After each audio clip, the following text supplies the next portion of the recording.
hacer algo que sea fructífero, bendícelo. ¿Quieres comenzar un trabajo? Bendícelo. ¿Quieres comenzar un negocio? Bendícelo. Dios le dijo a Josué, hasta donde se pone el sol. ¡Ale para allá! ¡Dale para que tú veas a donde se pone el sol! Hoy día, empezaste a hacer tu trabajo, eres el almacenero, mañana vas a ser el director de la empresa. Puede ser un punto que haya creado toda esa maravilla. Dice que los cielos cuentan la gloria de Dios. Y el firmamento las obras de sus dedos. Yo no sé si tú sabes qué grande es tu Dios para crear una galaxia de 100.000 millones de años luz.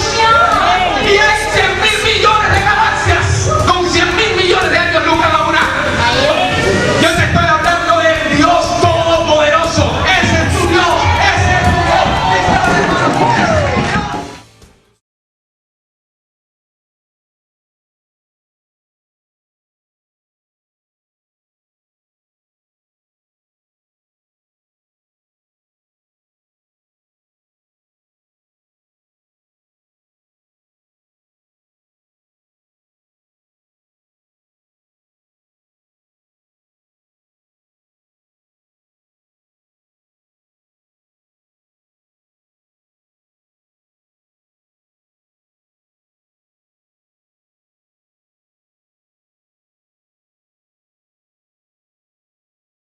Muy buenas tardes, Dios me le bendiga. Gracias por estar en sintonía con nosotros, gracias por ver nuestros videos y porque el Señor nos ha dado la capacidad de ser llamados hijos de Dios. Así que es una bendición para nosotros estar compartiendo otro nuevo video, otra nueva enseñanza acerca de la palabra del Señor. Así que decimos gracias, Señor, por tu bondad, gracias por estar, Señor, aquí reunidos. Y porque hoy es un día especial, porque es el día que tú has hecho para que tus hijos te adoremos, te bendigamos y te demos gracias y te demos gloria. Tú eres nuestro Dios y nuestro Hacedor. A ti damos honra y toda adoración porque tú eres quien lo mereces. Bendito seas tú, Señor, y que cada persona que escucha hoy la palabra tenga la capacidad de ser recibida por el Espíritu y que tú puedas hablar conforme a cada nivel espiritual. En el nombre poderoso de Jesús. Amén y amén.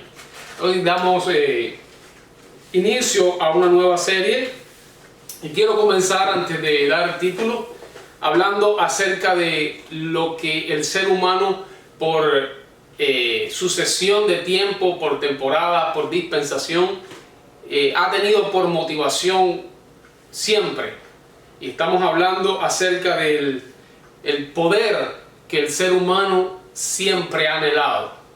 El hombre y la mujer desde el principio han anhelado o tienen una sed de poder.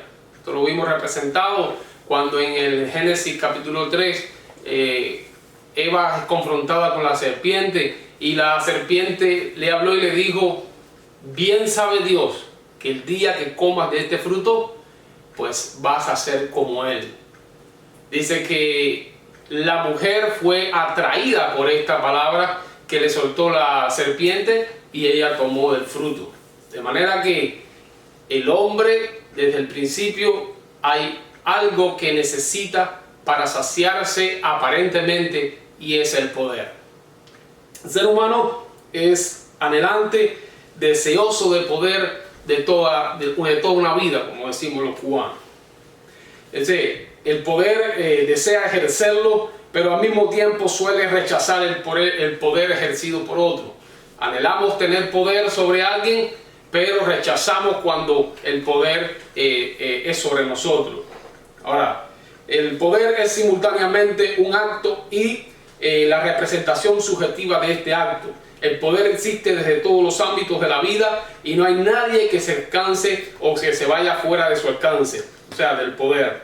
Al respecto, la trama de la vida social está tejida por relaciones asimétricas y conflictos que no siempre son visibles. Se oculta hasta el punto de que el ejercicio del poder depende del condicionamiento social camuflado a ciertas áreas. Muchas veces este deseo de poder se camufla y es subjetivo, muchas veces no percibido.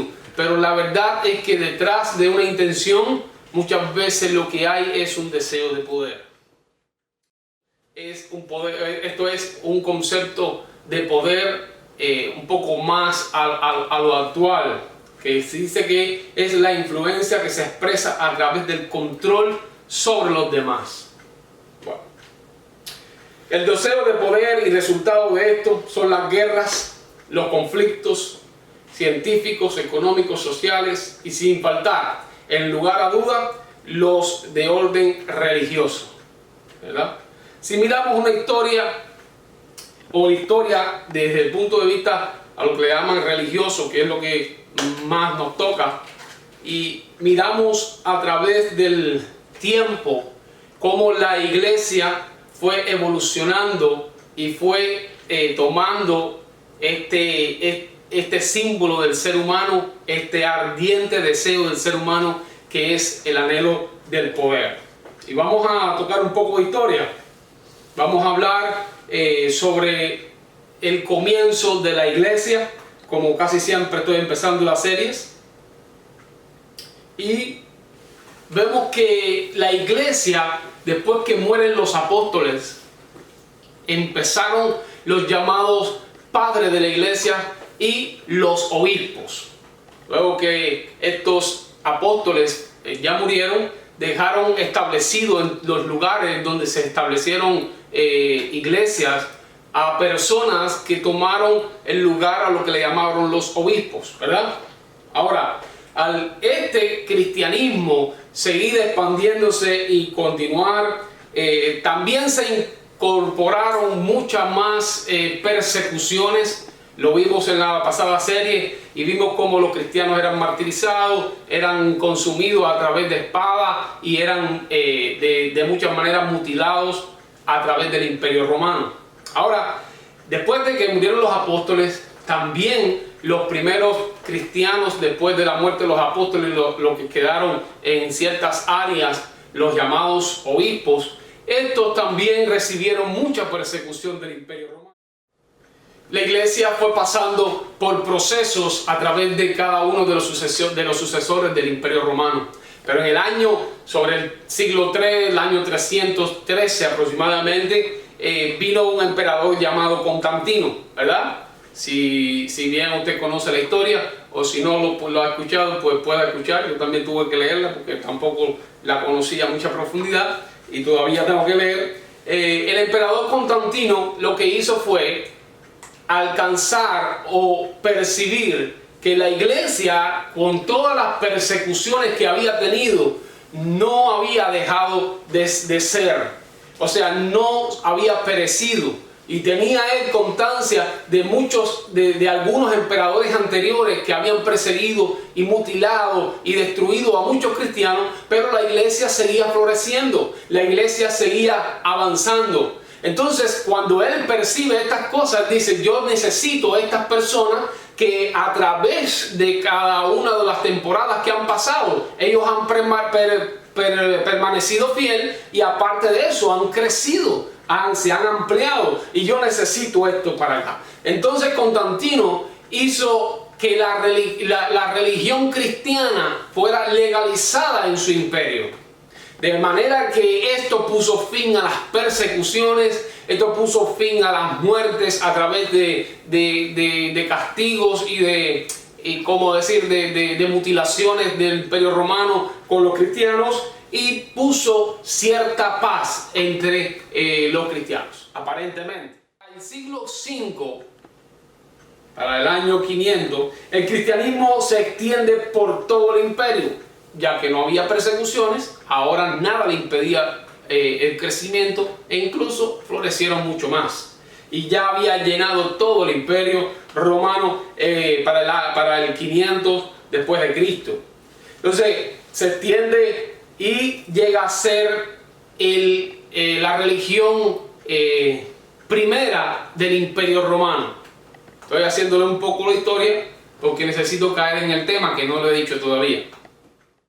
Ahora, cuando en el siglo V el Imperio Romano pone al cristianismo en ese orden político, estableció como obispo principal en Roma a alguien a quien llamaron Papa, ¿verdad? Ahí surge el papado. Los obispos principales, pues estaba uno en Constantinopla y otro en Roma. El de Roma lo llamaron Papa. Luego el imperio cae por los bárbaros, los cuales dejan en ruina a todo el imperio, y los emperadores romanos dejan de existir. Entonces, al ya no existir, a medida que pasó el tiempo, los emperadores romanos, ahora el Papa pasa a ser la principal figura de poder dentro del gobierno romano. Y ahora empiezan las alianzas, las luchas y las confrontaciones, donde el Papa toma lugar de poder, y los que continúan en ese legado del papado empiezan a ser hombres corruptos, empiezan a ser hombres con sed de poder, con deseo de no de fallecer, sino de tomar control de todo el imperio. Y cada uno de los que pasaron en esa temporada, pues fueron hombres corruptos, fueron hombres con deseo de llegar a dominar todo el mundo en ese momento, o todo el imperio que antes tenía Roma, o que antes tenía el imperio romano. Pero no se daban cuenta, o no entendiendo en muchas circunstancias, que alguien había empezado a crecer, y había empezado a crecer el islamismo. Los musulmanes empezaron desde Arabia, empezaron a establecer la religión islámica y empezaron a crecer por todo el imperio hasta llegar a Roma. En el momento en que llegan a Roma y ya empiezan a ser promulgado el islamismo, entonces el Papa toma lugar de a lo que le llaman la primera reconquista, o la reconquista, donde ya se ve que el Papa empieza a dominar un ejército para alcanzar o destruir al islamismo que había crecido, a lo que le llamaron pues la reconquista. Del 722 a 1492 fueron destrucciones, guerras dominadas por la iglesia romana, ¿verdad? Esto es ansia de poder. Ahora, ¿terminamos con qué? Terminamos con 1184. Paralelo a esto surge la famosa Inquisición, lo cual establecía que cualquiera persona que no aceptara la religión del imperio, la religión cristiana, católica en ese aspecto, entonces se consideraba hereje. De manera que ahora ellos empezaron a matar, a mutilar a toda persona que no confesara la fe católica. ¿Por qué ahora vemos un paralelo entre los cristianos del primer siglo, que eran perseguidos, eran mutilados y eran maltratados por el imperio romano? Ahora vemos los cristianos mutilando, maltratando. Cristianos, estamos hablando de cristianos, ¿verdad? No digo cristianos, no nos estamos refiriendo, sino a los católicos, los que estaban creciendo en ese tiempo. Y esto hace que ahora tome un lugar contrario. Ahora los cristianos mutilaban, mataban y despedazaban, quemaban vivo a las personas por causa de no confesar la fe católica. ¿Qué mundo más dando vuelta, verdad? ¿Qué mundo más complicado? Hombres y mujeres que fueron mártires de la iglesia, ahora estamos viendo en el siglo XI cómo ellos toman posesión de las personas, matándolas por no confesar la fe. Bendito sea Dios. Nada de esto tiene que ver con la iglesia que hoy tenemos, pero es la historia que tristemente se vivió. ¿De dónde sacamos esto? ¿Cuál fue la enseñanza de Jesús? Y la serie que estamos comenzando, hoy le estoy hablando, o quiero comenzar una nueva serie llamada ¿Quién es el primero en el reino de Dios? Así que la pregunta Jesucristo estableció este orden para que la iglesia tomara ese lugar que tomó en la historia. Fue el legado que Jesús enseñó. ¿Quién debería tener sed de poder?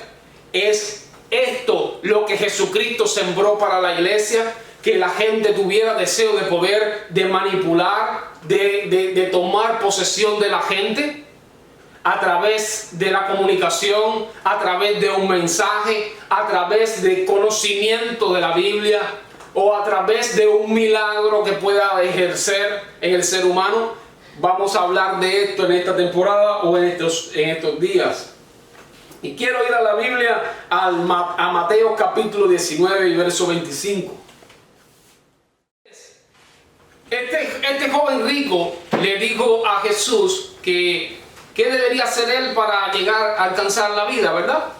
Y Jesús le muestra y le da el mandamiento, pero ya en el capítulo del verso 25, Jesús le enseña que es difícil que un rico pueda entrar en el reino de los cielos, porque Jesús le suelta al principio y dice, bueno, vende todo lo que tiene y dáselo a los pobres. Eso sí fue más difícil para él.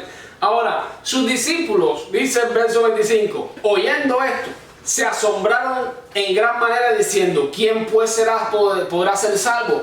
Porque Jesús dijo, ningún rico podrá ser salvo. No se refería a las riquezas, que la posesión que una persona puede tener, sino que pone el tesoro en la riqueza, o que pone primero la riqueza que a Dios. Entonces Jesús está soltando eso y sus discípulos dicen, bueno, entonces ¿quién puede ser salvo? Y mirándolo Jesús les dijo, para los hombres esto es imposible, mas para Dios todo es posible. Entonces respondiendo Pedro dijo, he aquí nosotros lo hemos dejado todo y te hemos seguido. ¿Qué pues tendremos?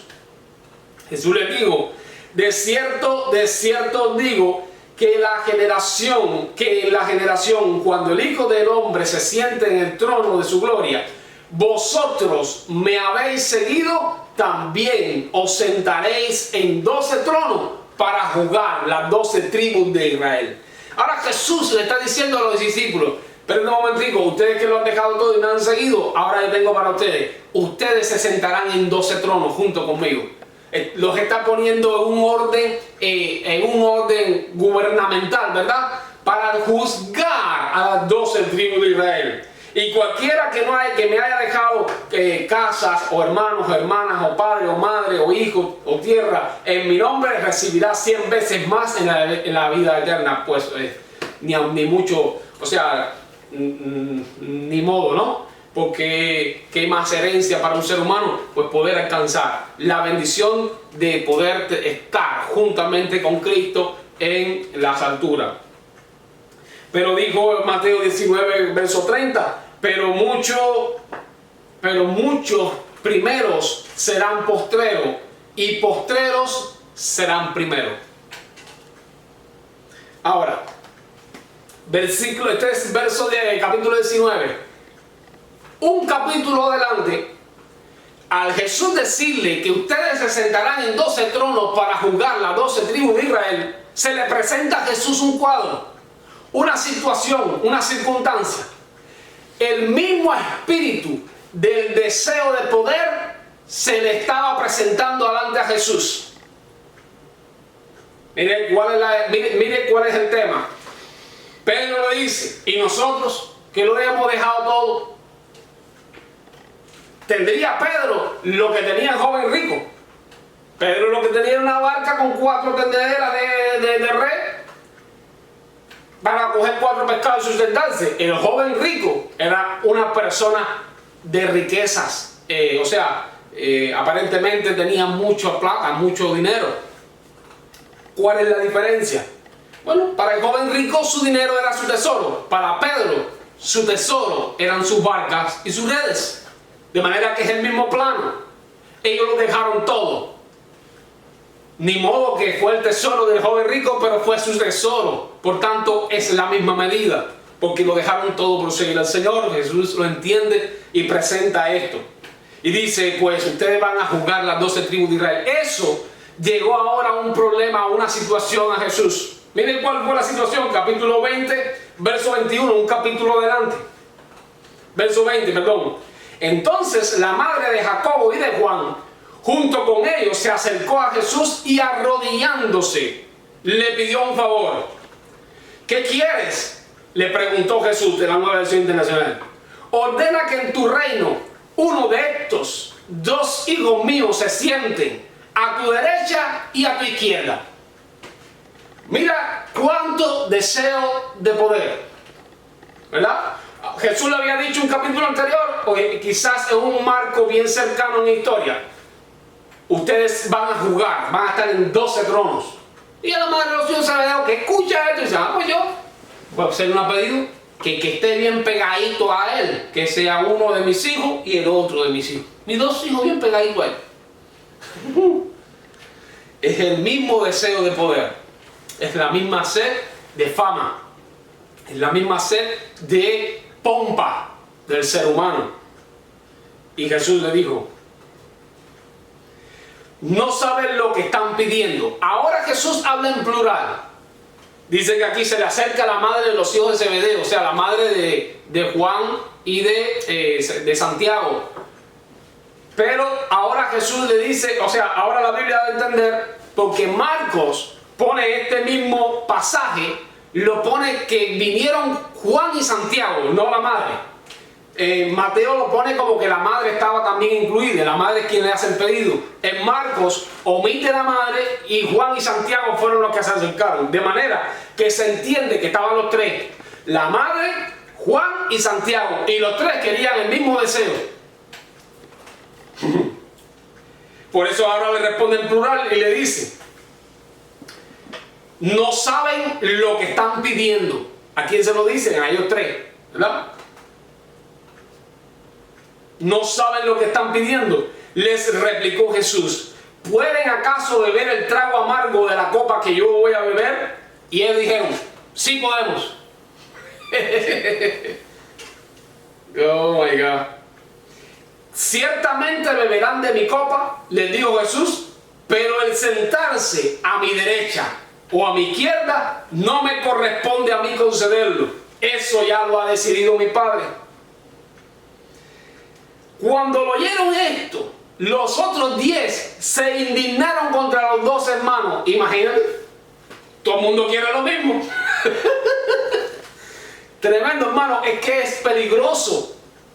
Es importante entender este plano, porque el ser humano tiene ese deseo, quizás que viene por naturaleza, de tener poder, de tener control, de tener fama, de ser el primero, de ser el grande. Pero Jesús, esto lo apoyó Jesús, esto lo enseñó Jesús. Vamos a ver la enseñanza. Jesús los llamó y les dijo: como ustedes saben, los gobernantes de las naciones oprimen a los súbditos y los altos oficiales abusan de su autoridad. Pero entre ustedes no debe ser así. Al contrario, el que quiera hacerse grande entre ustedes debe ser su servidor o debe ser su siervo. Y el que quiera ser el primero deberá ser esclavo de los demás. Aquí la Nueva Versión Internacional exagera en la palabra esclavo. Les decía, ¿exagera la Nueva Versión Internacional con la palabra esclavo? No, no exagera. La palabra que usa griega de este versículo es la palabra doulos, que significa esclavo, originalmente en el término más inferior de la clase de servidumbre. Por tanto, no exagera. Y dice Jesús: pero entre ustedes no debe ser así. Al contrario, el que quiera hacerse grande entre ustedes deberá ser su servidor. Y el que quiera ser el primero deberá ser esclavo de los demás. Bendito sea Dios. Y por ejemplo, así como el Hijo del Hombre no vino para ser servido, sino para servir y dar su vida en rescate por muchos. Aquí hay dos palabras importantes, hermano y amigo que me escuchan. En el verso 26 dice: entre ustedes no debe ser así, al contrario, el que quiera hacerse grande de entre ustedes deberá ser su servidor. Esta palabra servidor es la palabra diáconos o diaconeo, que significa ser siervo, asistente, servir, asistir, ministrar. Se traduce principalmente con el verbo servir, se traduce ministrar en sentido de alivio a las necesidades de alguien. La palabra ministrar es alivio a la necesidad de alguien. Entonces usted ve los términos entre la iglesia, porque no voy a ministrar. Cuando usted va a ministrar, usted va a aliviar la necesidad de alguien. Es el término original.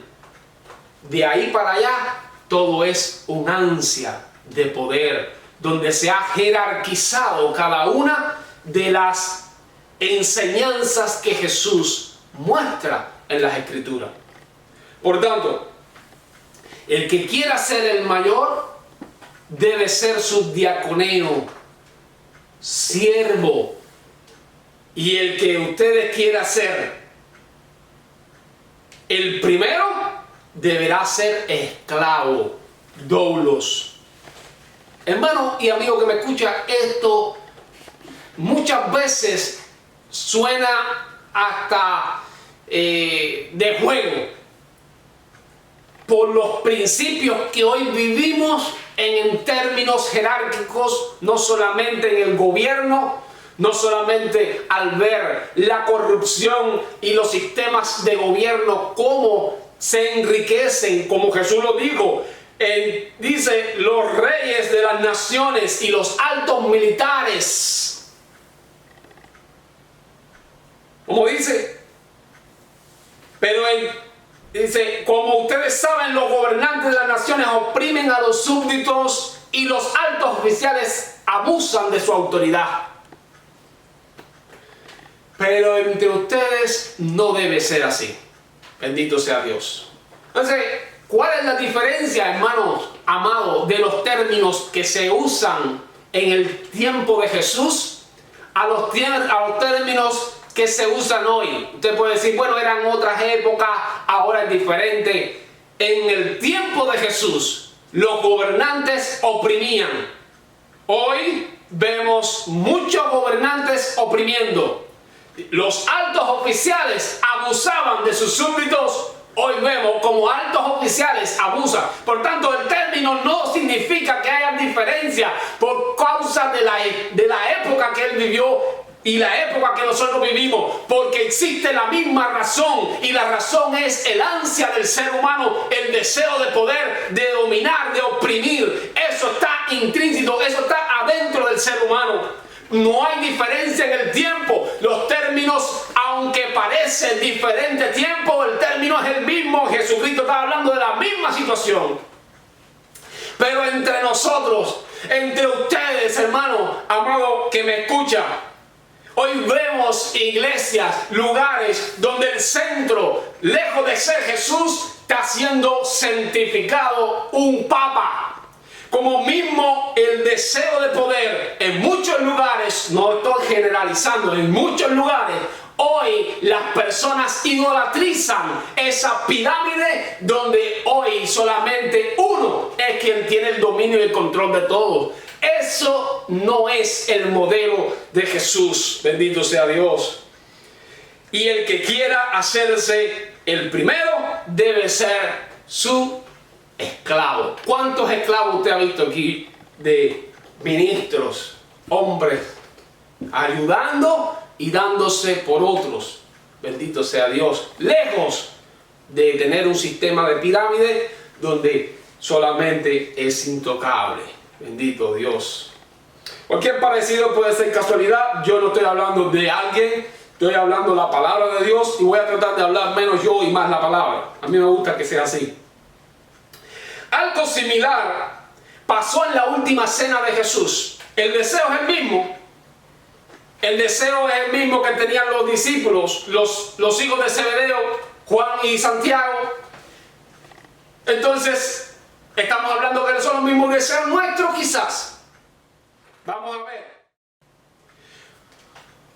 Lucas capítulo 22, verso 24. Hubo también entre ellos una disputa sobre quién de ellos sería el mayor. Otra vez. Pero él les dijo: los reyes de las naciones se enseñorean de ella, y los que sobre ellas tienen autoridad son llamados bienhechores. Mas no así ustedes, sino sea el mayor entre vosotros como el más joven, y el que dirige como el que sirve. Porque ¿cuál es el mayor, el que se sienta a la mesa o el que sirve? ¿No es el que se sienta a la mesa? Mas yo estoy entre ustedes como el que sirve.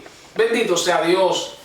Hermano y amigo que me escuchan, Jesús le está diciendo, mira cómo Jesús lo dice ahora: los reyes entre las naciones se enseñorean de ella, ya lo hablamos, y los que sobre ella tienen autoridad son llamados bienhechores. Mas no así entre vosotros, también lo vimos, sino sea el mayor entre vosotros como el más joven, el más viejo como el más joven, y el que dirige. Entonces estamos hablando de que sí pueden haber personas que puedan decir, todo el mundo tiene que servir. Bueno, sí pueden haber personas que dirigen. La actitud del que dirige como el que sirve. Aleluya, bendito sea Dios. Y esto lo voy a seguir, estamos en la introducción del mensaje. Esto lo vamos a ampliar. ¿Cómo pueden haber personas que pueden dirigir con la condición espiritual de servicio? Este es el misterio, o esta es la excelencia que Cristo soltó sobre la eclesía, sobre la iglesia, para que fuese así. ¿Y cómo lo podemos saber? ¿Cómo pueden decirme esto? ¿Cómo se practicó esto? ¿Puede ser posible? Dice,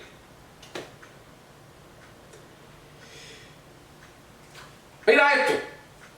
Tiempo antes, en Lucas capítulo 10, verso 17, cuando los 70, usted sabe, los 72 fueron enviados, Jesús les dijo, vayan de dos en dos, toquen a las puertas, el que abre, pues entren, y ahí bendigan la casa, suelten la palabra, y regresen, no lleven alforja, no lleven nada. Donde lo nieguen, pues sacó el polvo los pies. Ahora, estos 72 llegaron después de exponer el mensaje de Jesucristo. Y dicen, cuando los 72, Lucas capítulo 10, verso 17, dijeron contentos, Señor, hasta los demonios se nos someten en tu nombre. Yo veía, dijo Jesús, caer del cielo a Satanás como un rayo, respondió Jesús.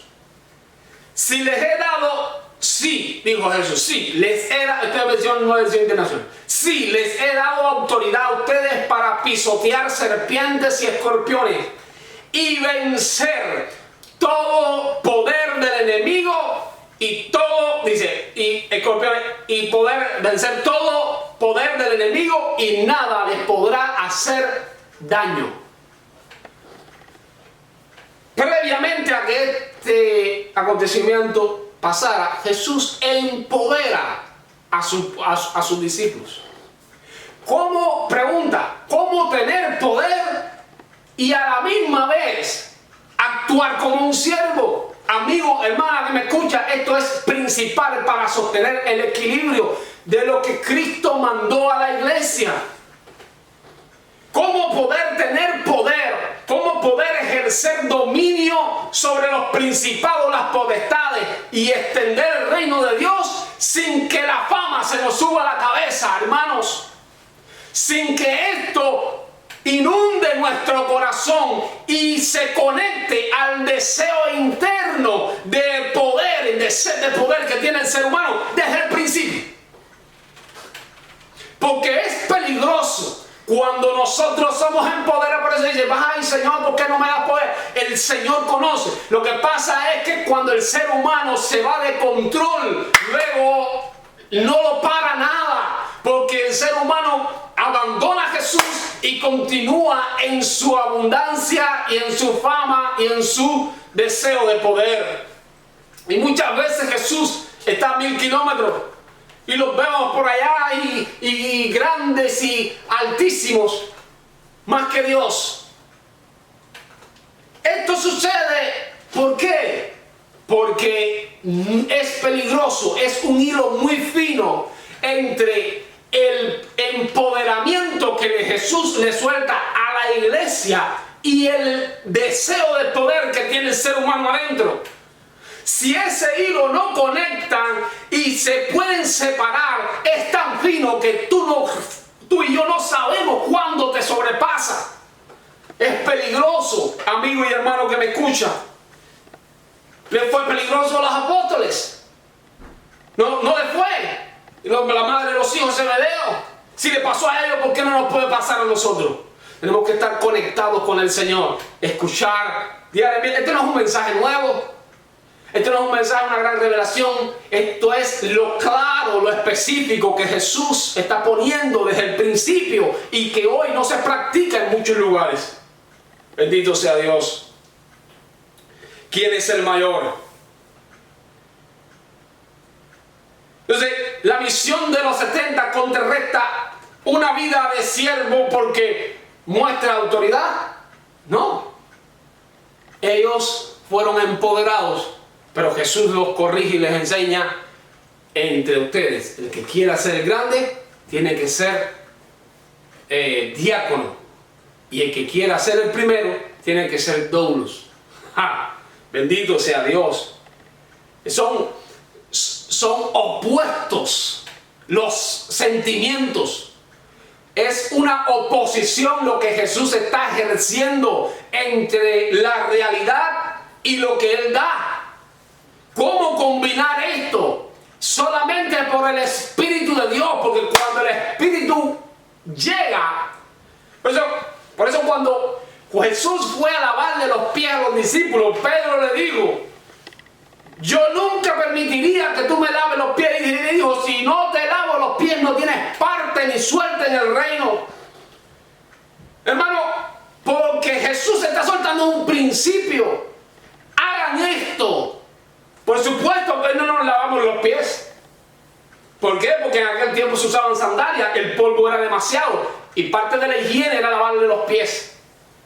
Pero más que lavar los pies, es el corazón de siervo que Jesucristo está presentándole a los discípulos y le está diciendo: ustedes necesitan practicar esto. No para que le lave los pies al hermano, porque ahora si se practica ese ritual, porque yo tengo zapatos y me ahilo mis pies, no necesito quizás que alguien me lave los pies, pero que me muestre un corazón de servicio, sí lo necesito. Ver al hombre de Dios que es caminando como el doulos o el servidor, eso sí se necesita en la iglesia, hermano y amado que me escucha. El hombre que aparentemente es un pico tiene que convertirse en una base. Aleluya. Y esto lo vamos a continuar y lo vamos a entender. Quiero cerrar mostrándole ahora: Jesucristo se va, asciende. El Espíritu Santo que convencería al mundo, a ellos, a nosotros y a todos, de justicia, de pecado, de juicio, y que traería, dice, y tomará de lo mío y se los hará saber. Ahora a ellos les he quitado ese velo. Ellos tienen la revelación de lo que hablamos y ahora entienden muchas cosas. ¿Cómo caminó la iglesia? Hechos capítulo 2 dice en verso 41: así pues, los que recibieron el mensaje fueron bautizados aquel día y se unieron a la iglesia como 3000 personas. Se mantenían firmes en la enseñanza de los apóstoles, en la comunión, en el partimiento del pan y en la oración. Todos estaban asombrados por los muchos prodigios y señales que realizaban los apóstoles. Todos los creyentes estaban juntos y tenían todo en común. vendían sus propiedades y posesiones y la compartían sus bienes entre sí según la necesidad de cada uno. Este es el resultado. No dejaban de reunirse en el templo ni un solo día. De casa en casa partían el pan y compartían la comida con alegría y en generosidad, alabando a Dios y disfrutando de la estimación general del pueblo, y cada día el Señor añadía al grupo los que iban a ser salvos. Entonces vemos el resultado de esto: una comunidad de creyentes, donde los apóstoles, pregunto, ¿cuál apóstol? Si todos deben tener uno y todos giran alrededor de uno, aquí habían 12. ¿Quién era el mayor ahí? Hermano y amiga que me escuche, ¿cómo 12 personas dirigen una comunidad de creyentes y no hay un problema entre ellos? ¿Cómo 12 apóstoles y no había un problema? Mira esto. Todos los creyentes, Hechos 4, 33, 31. Ya leímos el 2, 40 y tanto, ahora el 3. Todos los creyentes eran de un solo sentir y pensar. Nadie consideraba suya ninguna de sus posesiones, sino que la compartían. Los apóstoles, a su vez, con gran poder, seguían dando testimonio de la resurrección del Señor Jesús. Los apóstoles. No, pero lo que pasa es que tú y yo nos acordamos de Pedro, de Juan y de Santiago, y de Mateo, y de Bartolomé, y de Tomás. Los apóstoles.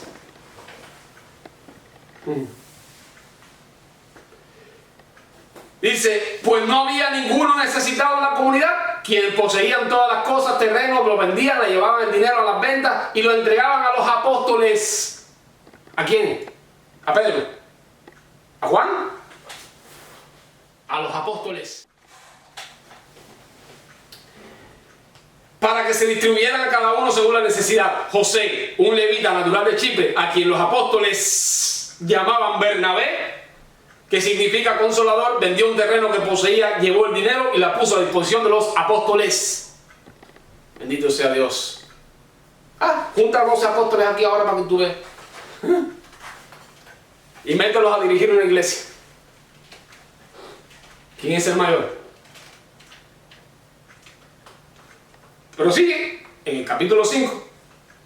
Por medio de los apóstoles ocurrían muchas señales y prodigios entre el pueblo, y todos los creyentes se reunían de común de acuerdo en el pórtico de Salomón. Ahí estaban todos, común de acuerdo. Era el resultado de la enseñanza revelada. Porque ellos la escucharon, pero seguían la misma, pero ahora se les reveló lo que era estar en común. Ahora los apóstoles caminaban en el poder del Espíritu. Y cuando el poder del Espíritu está, nadie es mayor que nadie. Todos servimos, bendito sea Dios. Y aquí se forma un conflicto. Nadie entre el pueblo se atrevía a juntarse con ellos, aunque los elogiaban.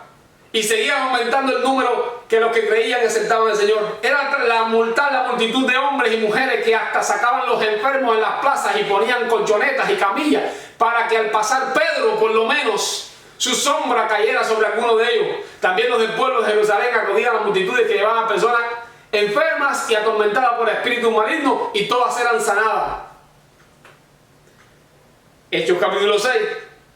Ahora se forma un conflicto. Bueno, sí, aquí menciona a Pedro, pero eran los apóstoles. Aunque sea para que la sombra de Pedro. Ahora la gente dice, no, porque Pedro era el que tenía el poder. No, las señales eran hechas por los apóstoles. Lo que aquí habló de Pedro. No se le puede quitar a Mateo. Porque no tenemos más escrito de él, o porque no se le señaló en la escritura un poco más. Pero eran los apóstoles los que tenían la dirección del Espíritu para tomar a la iglesia y llevarlas a esta enseñanza. Bendito sea Dios. Ahora se les presenta un conflicto, el conflicto de las viudas. Dice que En aquellos días, al aumentar el número de discípulos, se quejaron algunos judíos de habla griega contra los que de habla aramea, porque siempre existe eso, se complain. Eran desatendidas en la distribución diaria de alimentos, se fueron. Así que los 12, ¿cuántos? Los 12 se reunieron a toda la comunidad de discípulos y les dijeron: no está bien que nosotros los apóstoles descuidemos el ministerio de la palabra de Dios para servir a las mesas. Ellos tenían una función, después vamos a hablar de esto.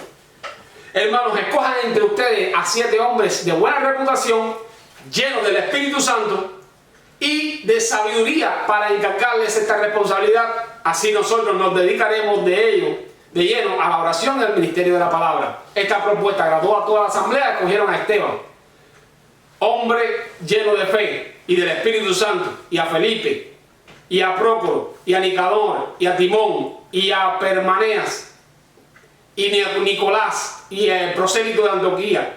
Los presentaron a los apóstoles, quienes oraron y le pusieron las manos, y la palabra de Dios se difundía. El número de discípulos aumentaba considerablemente en Jerusalén, e incluso muchos de los sacerdotes obedecían la fe. Hasta los religiosos se convertían. ¿Por qué? ¿Cuántos se reunieron para tomar una decisión? 12. Bueno, ¿de qué estamos hablando? ¿De qué estamos hablando? ¿Por qué no sucede esto en nuestros días? Este es el tema que vamos a estar tocando hoy en la introducción. ¿Quién es el primero en el reino? ¿Quién es el primero? Jesús lo habló claro. Estoy concluyendo con esto. El que quiera hacerse grande debe ser diaconeo, diáconos, que significa servidor. Y el que quiera ser el primero debe ser doulos, que significa esclavo de los demás. Bendito sea Dios. Esta es la palabra de Jesús. Esta es la enseñanza de Cristo.